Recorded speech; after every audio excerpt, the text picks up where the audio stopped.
Welcome back to our channel. Kapu సంఘం నాయకులకు అసలు కామన్ సెన్స్ ఉందా అంటూ పవన్ కళ్యాణ్ సీరియస్ అయిన పరిస్థితి. జగన్మోహన్ రెడ్డి క్యాడర్తో ఒకసారి పోల్చి చూచుకోండి అంటూ జనసేన వాళ్ళకి చెప్పాడా, లేదంటే అంతర్గత పోరు. సో వర్చువల్ గా మహానాడు తొలిసారి జరగబోతుంది. అండ్ దాంతో పాటు సుగాలి ప్రీతి కేసు మళ్ళీ తెరపైకి రావడానికి కారణం ఏంటి? సో ఇష్యూస్ అన్ని మాట్లాడదాం. ప్రజెంట్ మనతో స్టూడియోలో కేసు ప్రసాద్ గారు. సార్ నమస్తే. నమస్తే అమ్మా. కాపు సంఘం పైన పవన్ కళ్యాణ్ నిన్న మాట్లాడిన తీరు ఏదైతే ఉందో చాలా మంది హర్ట్ అయిన పరిస్థితి. సో ప్రత్యేకంగా ఏవో రమణ గారు ఏకంగా అసలు కనీసం మా కాపు సంఘానికి సంబంధించి ఒక ముఖ్యమంత్రి పదవి కూడా అనుభవించలేని పరిస్థితుల్లో మేము ఉన్నామా అంటూ ఒక అసహనం. ఒక పక్క మీ ఓట్లు నాకు అసలే వద్దు, మీ చిట్టా నా దగ్గర ఉంది అంటూ పవన్ కళ్యాణ్ సీరియస్ అయిన తీరు ఏంటి? కొంతమందికి ఒక సామెత ఉంటుంది, మా చదవేస్తే ఉన్నమతి పోతుందని. తర్వాత ఏరు దాటిన తర్వాత బోడి మల్లన్న 2 సామెతలు ఉంటాయి. ఈ 2 కనుక పవన్ కళ్యాణ్కి అన్వయించి చూస్తే ఫస్ట్ చదువు లేదు కాబట్టి ఉన్నమతి పోయే ఛాన్స్ లేదు. తర్వాత చంద్రబాబు గారితో వెళ్తున్నాడు కాబట్టి ఏరు దాటిన తర్వాత బోడి మల్లన్న సిద్ధాంతం అన్న దగ్గర ఆయన కడుపు నిండితేనే కానీ ఆ సిద్ధాంతాన్ని ఇంప్లిమెంట్ చేయడు. అది తెలిసిపోయినట్టుగా 2 కలిపి చేస్తే పర్యవసానాలు పవన్ కళ్యాణ్ నెత్తికే చుట్టుకుంటాయి. ఫస్ట్ థింగ్, నిన్ను నిక్కచ్చిగా కాపు సామాజిక వర్గం నమ్మి గెలిపించింది, నన్ను గెలిపించండి నాకు వదిలేయండి అన్నప్పుడు నిన్ను నమ్మారు. నువ్వు గెలిచిన తర్వాత నువ్వు చేసిన పని ఏంటి? ఊడిగం. 15 ఏళ్ల పాటు నా బానిసత్వాన్ని చంద్రబాబు గారి పాదాల దగ్గర పెడుతున్నానని చెప్పాడు. సామాజిక వర్గం అంటే నేను ఎవ్వడికైనా చెప్తాను, ఏ సామాజిక వర్గం అయినా వాడికి కన్న తల్లితో సమానం. ఒకడి కులం వాడికి కన్న తల్లితో సమానం. అలాంటిది తల్లిని తాకడ పెట్టేస్తామంటే అడుగుకుంటాడు. అది చాలా తప్పు కదా. ఇప్పుడు ఒక సామాజిక వర్గ ఆస్పిరేషన్స్ అన్న కోణంలో చూడాలి ఎప్పుడైనా సరే. తల్లిని తాగడ పెడతారన్నది చాలా పెద్ద తప్పు మాట కూడా. అది నేను అంటలేదు, అన్నం కూడా మనం వ్యతిరేకంగా కూడా చేసుకుంటా. కానీ ఇక్కడ కాన్సెప్ట్ ఏంటంటే, కన్న తల్లి లాంటి కులపోళ్ళు అందరూ నిలబడి నీకు వచ్చి నిక్కచ్చిగా మాట్లాడితే దాన్ని తీసుకెళ్ళి నువ్వు వేరేవాడి పాదాల దగ్గర అంటే, ఆ ఉభయ గోదావరి జిల్లాలో ఫ్రిక్షన్ గురించి అందరికీ తెలుసు కాపు చౌదరి సామాజిక వర్గాల మధ్యలో. కానీ వాళ్ళు తలను తీసుకెళ్ళి ఆల్మోస్ట్ ఎస్ ఈసారి కాంప్రమైజ్ ఫర్ పవన్ కళ్యాణ్ అన్న దగ్గర ఎలక్షన్స్ అయిపోయిన తర్వాత మళ్ళీ నాకు వదిలేయండి అంటే ఏంటిది? ఇక్కడ వదిలేయండి అని కాదు, కులపిచ్చి మీరే వదిలేయండి, ఒక కులానికి నేను డిప్యూటీ సీఎం కాదు అని చాలా క్లియర్ కట్ గా చెప్పారు. మరి అప్పుడు మాట్లాడండి. ఇప్పుడు దాసరాము గారు కాలికి బలపం కట్టుకుని కుటుంబంలో ఉన్న పరిస్థితి, ఆయన ఆరోగ్య పరిస్థితి, వీటిలన్నీ తృణప్రాయంగా పెట్టి మొత్తం ఆయన కాలికి బలపం కట్టుకుని తిరిగాడు ఆయన పెద్ద ఆయన. ఇవాళ ఆయన మీద మాట్లాడుతున్న మాటలు ఇవన్నీ ఎవరు గ్రహించరనుకుంటున్నారా? నేను ఎన్నోసార్లు చెప్పా, అతిరథ మహారథులైన సామాజిక వర్గంలో ఉన్న వాళ్ళు 10 మెట్లు కింద దిగి నీ కోసం పనిచేశారు. రెసిప్రొకేటివ్ యాటిట్యూడ్ ఏది? కలిశారు అట్లీస్ట్ వాళ్ళని కలవాలి కదా ప్రాథమికంగా. ఓకే, ఇది ఒక ఎత్తి అయితే సామాజిక వర్గ పరంగా నిజంగా చెప్తున్నాను, కన్న తల్లిని ఎందుకు గౌరవించు అన్న కోణంలోనే మాట్లాడుతున్నాను. ఇప్పుడు ఎవరికైనా సరే నేను దేశానికి ప్రధానమంత్రి అయిపోతాను, లేదంటే ముఖ్యమంత్రి అయిపోతాను, లేదా ఉప ముఖ్యమంత్రి, అమ్మే కదా. మా అమ్మ కొడుకును కాకుండా బాగున్నారు నేను, అది నీకు కూడా అదే వర్తిస్తుంది కదా. ఏ కాపు సామాజిక వర్గం కన్న తల్లి లాంటి దాన్ని నిన్ను కడుపులో పెట్టుకోబట్టే, 9 మాసాలు మోసిన కడుపులో పెట్టుకుని నేను పెంచిన తల్లి ముందుకు వదిలితే నెక్స్ట్ నీ కులం నేను మళ్ళీ కడుపులో కాదు నెత్తిమే పెట్టుకుని ముందుకు తీసుకెళ్ళింది. ఈ కోణం ఎందుకు నువ్వు ఆలోచించట్లే? అసలు మీ ఓట్లే నాకు అవసరం లేదు, ప్రతి ఒక్కరి చిట్టా నా దగ్గర ఉంది, విప్పమంటారా అంటూ కూడా ఇప్పుడు నేను వాన్ చేసిన పరిస్థితి. అలా కాదమ్మా, ఇది చాలా పెద్ద మాట, అనొచ్చా అనకూడదు నాకు తెలియదు. మనకి మా నాన్న ఎప్పుడు తిరుగుతాడు, దేన్నైనా కాపాడుకోరా, క్యారెక్టర్ చాలా ఇంపార్టెంట్ అనేవాడు. ఎంతకన్నా పెద్ద విషయం అంటే ఉంటుందా? ఎవరికైనా చిట్టా లేపితే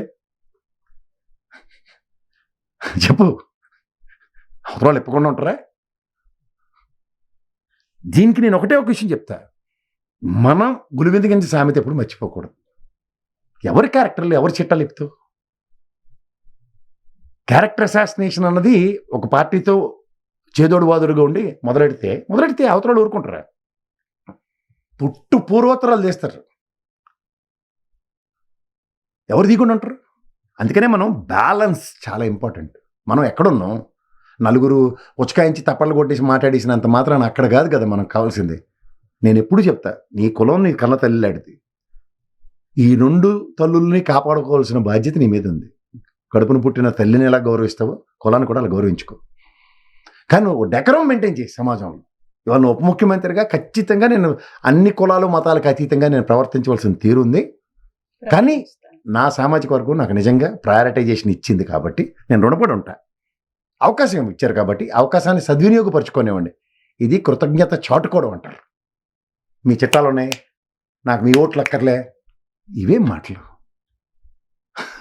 ఇవా మాట్లాడవలసింది? సరే, నీ సహచరుడు కందుల దుర్గేష్, ఆయన ఖచ్చితంగా నీ పార్టీ విధేయుడు. నిన్న గోదావరికి వెళ్ళి తిరిగినావు, కళ్ళజోడు పెట్టి తిరిగినావు, జర్కినేసినావు, మంచిగా తిరిగినావు, చాలా సంతోషం.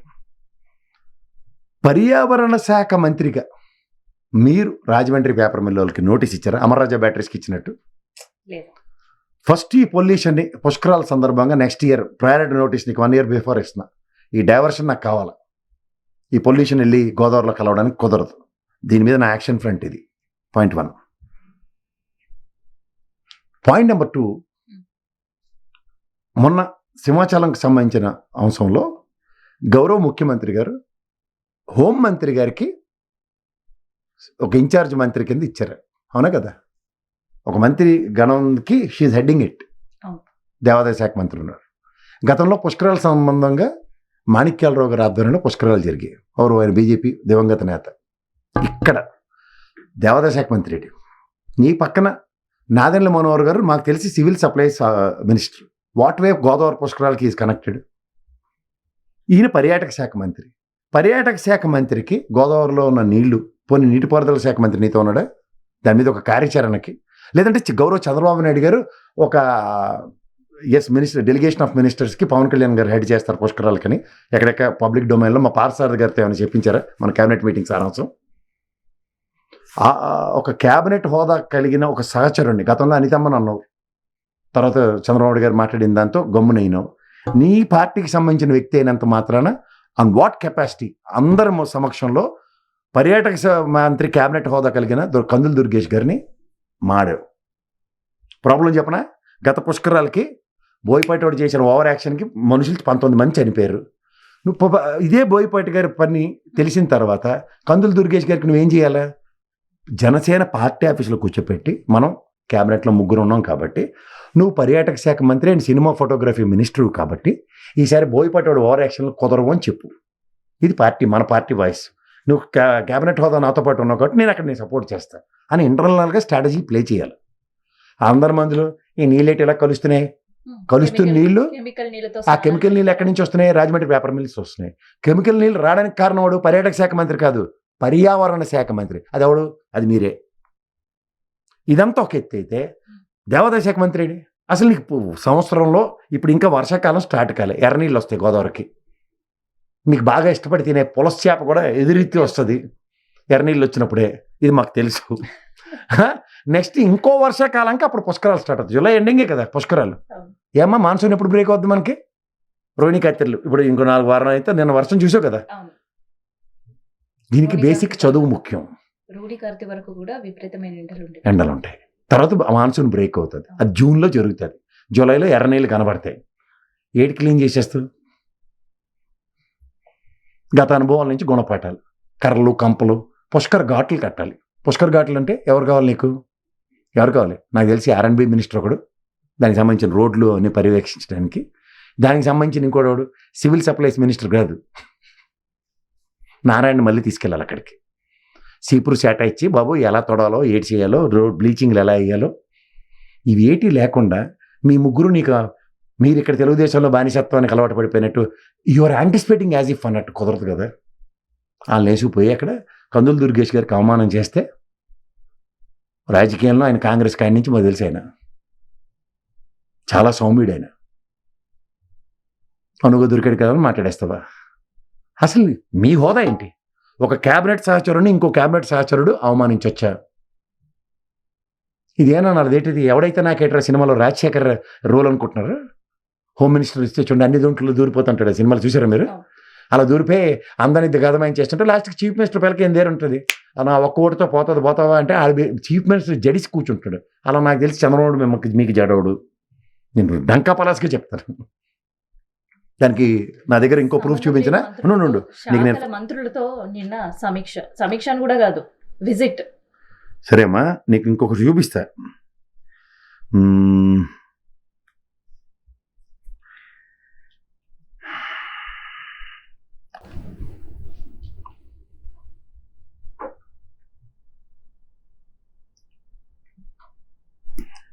ఐటీడీపీ నేను ఉంది, నీకు ఫార్వర్డ్ చేస్తే వెనకట్లే. టీడీపీ అఫీషియల్లోనే ఏమని, తరం మారింది, తీరు మారింది, యుద్ధం కావాలంటే యుద్ధమే చేస్తామని పెట్టి లోకేష్ గారితో ఇంక తడిగొడ్డేశారా ఏం కొట్టేశారా కనుక్కోండి కండువ. సరే, ఇది ఇలా ఉన్నప్పుడు ఏం చేయాలి? దేనికి మీరు పురుగొలుపుతున్నారు? ఓ పక్క మీరే చెప్తున్నారు కాపులు ఓట్లు నాకు అక్కర్లేదు, చట్టాలు ఎప్పుతాం అని మొదట మా దుర్గేష్ గారిని అవమానం చేస్తారా? మా రాము గారు లాంటి వాళ్ళు, దాసరి రాము గారు లాంటి వాళ్ళు మాట్లాడిన దానికి ప్రభావితం అయిపోయి బట్టలు మార్చుకొచ్చినందుకు కృతజ్ఞతలు. ఎందుకంటే మీ అన్నయ్య గారికి క్లాప్ కొట్టిన దగ్గర నుంచి అదే బట్టలలో ఉన్నారు. మా యందు దయించి బట్టలు మార్చుకొచ్చినందుకు కృతజ్ఞతలు. పైపచ్చి ఎండాకాలంలో కూడా జర్కిన్ వేసుకుని వెళ్ళారు చూడండి, మీకు మీరే సాటి. సో ఇవన్నీ గమనిస్తున్నప్పుడు పవన్ కళ్యాణ్ తీరు, ద వే హీ స్పీక్స్ గమనిస్తుంటే ఇప్పటి వరకు కూటమిలో అంతర్గతంగా విభేదాలు అనుకుంటాం, కానీ ఇక్కడ జనసేనలో అంతర్గతంగా కాదు నేను ఇంత ఇంట్రడక్షన్ బట్టల విషయంతో కూడా నేను మాడుతానంటే ఆలోచించి ఒకసారి. అందుకే మరి గాబరా పడకూడదు. నువ్వు నిజమైన జర్నలిస్ట్, నీతో నాకు పెద్ద బాధ ఏంటంటే స్వచ్ఛందంగా అడిగేస్తావు నువ్వు జర్నలిస్ట్ కోణంలోనే. కానీ ఇక్కడ జరుగుతున్న పులిహోర ఏంటంటే డిఎస్సి పేపర్, తెలుగుదేశం ఉప ముఖ్యమంత్రిగా కాకపోయినా ముఖ్యమంత్రికి ధీటుగా పనిచేస్తున్న లోకేష్ గారికి ఉపద్రవం వచ్చింది. ఏది? డిఎస్సి మెరిట్ లిస్టు లేదు.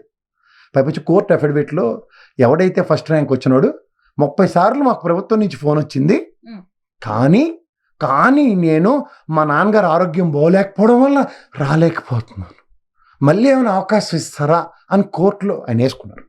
ఫస్ట్ ర్యాంక్ వచ్చినాడు ఆవిడు సిఆర్డిఏలో టెంపరీ జాబ్ చేస్తున్నాడు, కంప్యూటర్ ఆపరేటర్. ఏదైనా ఉన్నాయి మెరిట్ లిస్ట్ ఎందుకు లేదు? కలెక్టర్ ఆఫీసుల దగ్గర ఎందుకు డిస్ప్లే కాలేదు? అది ఎందుకు span of no time vanish అయిపోయింది? జస్ట్ మా electoral officer, electrical election commissioner గారు మీనా గారులా మీరు ఎందుకు కాగితాలు కాల్చినట్టు ఇలా ఎందుకు చేశారు? తెలుగుదేశానికి ఉపద్రవం రాగానే పారాచూట్ వేసుకొని పని పాటు లేక స్వెటర్లు, ఎండాకాలంలో మఫ్లర్లు కట్టుకొని కేజ్రీవాల్ లాగా జర్కిన్లు వేసుకొని మీరు వచ్చేస్తే ఈ డైవర్షన్ పాలిటిక్స్ మేము గ్రహించలేమనుకుంటున్నారా? చిన్న ట్వీట్ పెట్టాడు జగన్మోహన్ రెడ్డి, వెంటనే తల్లి చెల్లి కొట్టలి అని బ్రూస్లీ కథలు మాకు చెప్తుంటే డాక్టర్ లా మీరు ఎందుకు వచ్చారు? కిక్ సినిమాలో చూడు అలీగడు డాక్టర్ లీ అంటాడు చూడు, అలాగా ఏదైనా అలా మీరు ఎందుకు వచ్చారు? మీరు సడన్గా ఉపన్యాసాలు ఎందుకు? దానికి తోడు వాళ్ళు ఎర్రిపోగల పరవశించిపోతున్నారు అక్కడ కూర్చుని. ఆ సందర్భంలో కూడా జగన్మోహన్ రెడ్డి గారిని ప్రస్తావించిన ఏమని, జైల్లో పెట్టేస్తారా? జైలు గురించి కాదు, మీరు ఇంతగా సామాజిక వర్గం గురించి మాట్లాడుతున్నారు. జగన్మోహన్ రెడ్డి సంబంధించిన సామాజిక వర్గం ఆయన అలాగే ప్రశ్నించిందా? చూసి నేర్చుకోండి అంటూ. ఓ మెకాడో అలాగా వాళ్ళు ప్రశ్నించలే, సామాజిక వర్గం అంతా మడతెట్టి ఇంట్లో కూర్చోబెట్టారు. ఈసారి జగన్మోహన్ రెడ్డి 11 స్థానాలు ఇచ్చి మీకు ప్రశ్నిస్తే మళ్ళీ హతపాతాలను తొక్కేసాను జగన్మోహన్ రెడ్డి అన్న కామెడీ స్టోరీ రిపీట్ అయిపోద్ది. అర్థమైందా? అంచేత ఓన్లీ యాక్షన్ చూపించారంటారు, సినిమా వాళ్ళు చూపిస్తారు. ఒకటి మాత్రం నేను చెప్తా, తల్లితో పెట్టుకుంటే పుట్టగతులు ఉండవరా అంటారు ఎవడైనా, అంటారా అనరా? అదే రిపీట్ అవ్వబోతుంది. ఇప్పుడు ఎవడెవడో ప్రయత్నించక్కర్లే. పరమానంద శిష్యులు కథ ఫస్ట్ సారాంశం ఏంటి? కూర్చుని కొమ్మను ఎవడగొట్టుకుంటున్నాడు? మైక్ ఇవ్వగానే మీకు ఒక అవకాశం కల్పించిన, ఇప్పుడు ఖచ్చితంగా చిరంజీవి గారికి రాజ్యసభ రావాలి, దానికోసం ఇక్కడ కోతి ఆట స్టార్ట్ చేస్తే కోతి కొమ్మ చాట ఆడుకుంటాడు ఈయన.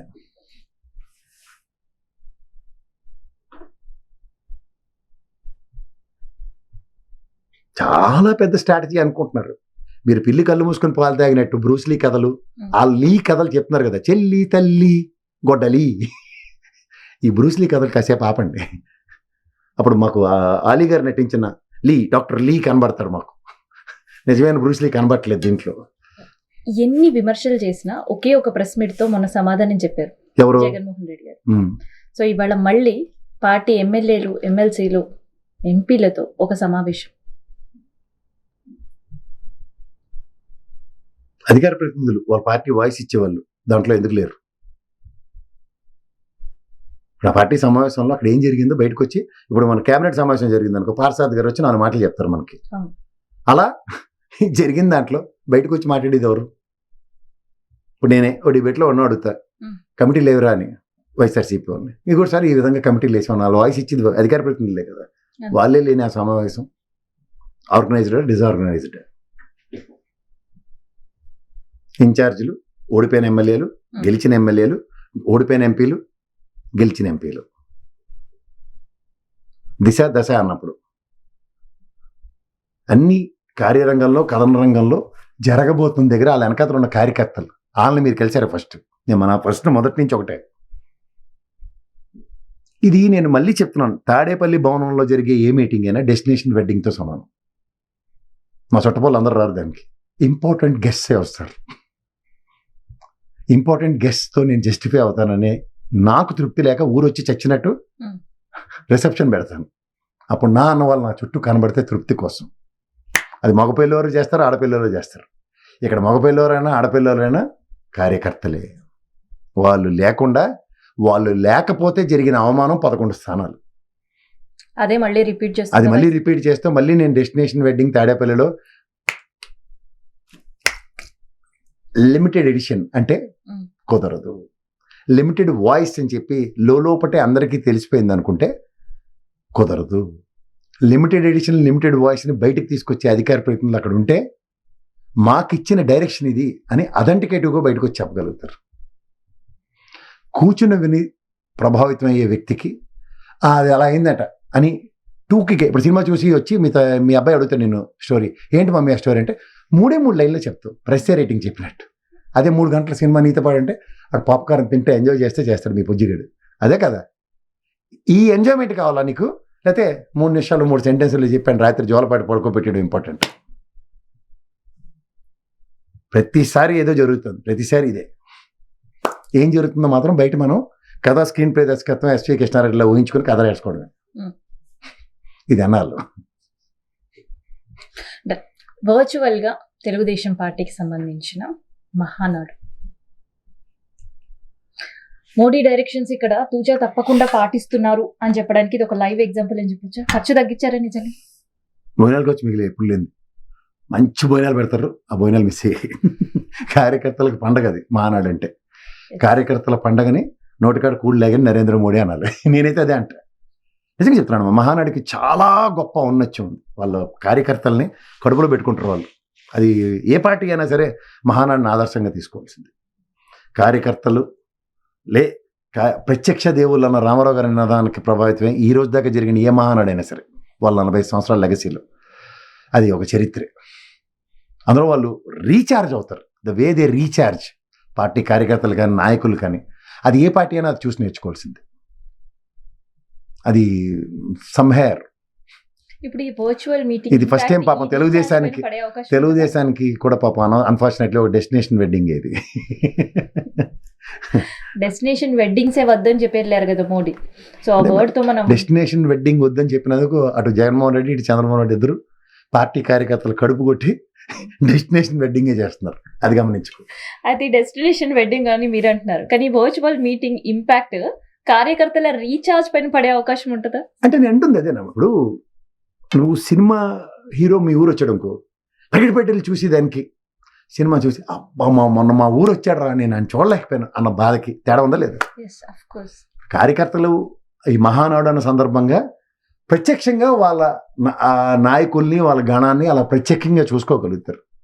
పంతి భోజనాలు ఉదాహరణకి అందరూ కలిసి భోజనాల దగ్గర ఇవాళ మేము చంద్రబాబు గారితో భోజనం చేసామరా, లోకేష్తో భోజనం చేసామరా, పయ్యాల కేశవతో భోజనం చేసామరా, యనమల రామకృష్ణ గారితో భోజనం చేసామరా అన్న ఒక వైబ్స్కి ఉంటాయి చూడు, అవి somewhere they are lacking.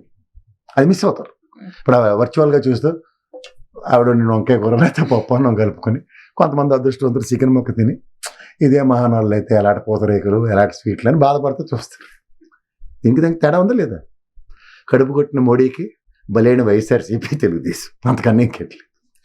Sugali ప్రీతి రాజకీయాలపైన చాలా ఇంపాక్ట్ చూపించింది ఎన్నికల టైంలో. మళ్ళీ ఇప్పుడు అదే ఇష్యూ తెరపైకి రావడం, సుగాలి ప్రీతి తల్లి మళ్ళీ జగన్మోహన్ రెడ్డిని వెళ్ళి కలవడం ఏంటి? నేనైతే ఒకటే చెప్తాను, సుగాలి ప్రీతికి జరిగిన అన్యాయానికి ఏ ప్రభుత్వం అయినా బాధ్యత వహించాలి అంటే తృణోపణం మంచో చెడ్డో కాస్త చేసింది వైఎస్ఆర్సీపీ. ఎస్. కానీ బాధ్యతారాహిత్యంగా దాన్ని ఒక ఎలక్షన్ ఇంజనీరింగ్కి వాడుకున్న వ్యక్తి పవన్ కళ్యాణ్ స్వార్థ ప్రయోజనాల కోసం.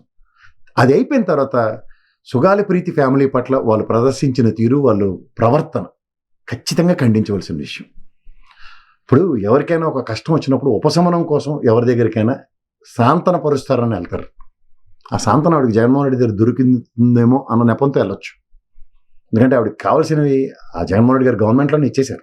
ఒక 5 ఎకరాల భూమి కానీ, నివాసయోగ్యమైన ఇల్లు కోసం ఇచ్చిన ల్యాండ్, అయితే వాళ్ళ హస్బెండ్కి ఏదో జాబ్, ఏదో మొత్తానికి ఆ ప్రాస్పెక్టులో ఆవిడ ఫ్యామిలీ ఏం చిన్న ఫ్యామిలీ కాదు, ఆవిడ కాస్త సెటిల్డ్ ఫ్యామిలీ, ఫిజికల్లీ ఛాలెంజ్డ్ ఇలాంటివన్నీ ఉన్న దగ్గర ఒక ఉపశమనం కోసం జరిగింది దగ్గర ఒక జగన్మోహన్ రెడ్డి ప్రభుత్వంలో కాస్త శాంతం దొరికింది. బట్ ఇక్కడికి వచ్చేసరికల్లా ఈ దౌర్జన్యం, ఆ ఎలక్షన్కి వాడుకున్న తీరు, తదనంతర పరిణామాల్లో ఆవిడ మీద జరిగిన వివక్ష తీవ్ర ఆక్షేపణి. మళ్ళీ ఒక ఎలక్షన్స్ ప్రభావితం చేసే అంత అంశం కింద దాన్ని చూసుకున్నప్పుడు ఉనికి లేని వాళ్ళు ఉనికి కోసం అర్రులు చాచే తాపత్రయంలో దాన్ని ఎలక్షన్స్కి వాడుకున్నారని నేను ఖచ్చితంగా జనసేన మీద అవాండం నేను ఖచ్చితంగా వేస్తాను. దాన్ని కట్టుబడి ఉంటాను. సరే, మనం వేశారా, మీరు విమర్శించారా, అభాండం వేశారా పక్కన పెడితే, ఏకంగా ఆ బాత్రలి తల్లి పార్వతి వచ్చి అవును పవన్ కళ్యాణ్ డిప్యూటీ సీఎంగా ఎదగడానికి మాత్రమే ఈ ఇష్యూని వాడుకున్నాడు, రాజకీయంగా మాత్రమే దీన్ని యూటిలైజ్ చేసుకున్నాడు అని తనే అంటుంది బయటకు వచ్చి. ఆబ్వియస్లీ అది క్లియర్, క్రిస్టల్ క్లియర్. ఎందుకంటే తర్వాత ఆవిడ మీద జరిగిన దాష్టికమే అది తీవ్ర ఆక్షేపణి. చాలా మంది సంఘాలు వెళ్ళి సంఘీభావాలు కూడా ప్రకటించి ఇవన్నీ సెకండరీ ఇష్యూ. బట్ ఏ ప్రాతిపదిక మీద మీరు గవర్నమెంట్ తీసుకొచ్చారు, ఏ ప్రాతిపదిక మీద ఆ ఇష్యూస్ మీద మీరు ఇచ్చిన అష్యూరెన్సెస్, ఇవాళ అలా ఫైనాన్షియల్ సపోర్ట్ కాదు కదా, శిక్షించండి అని అడుగుతున్నారు. ఒక ఎంక్వైరీ చేయడానికి ఏమి సిబిఐకి రెఫర్ చేయొచ్చు కదా. Let it be. ఒక సాంతనపరచవలసిన బాధ్యత ప్రభుత్వం మీద ఉన్నప్పుడు వాట్స్ గోయింగ్ ఆన్ అన్నది ప్రశ్న. సో దీంట్లో ఖచ్చితంగా దగ్గరలో దీని మీద వచ్చే రిప్రికేషన్స్కి వాళ్ళు సిద్ధపడి ఉండాలి. అంతకనే లేదు. Thank you sir.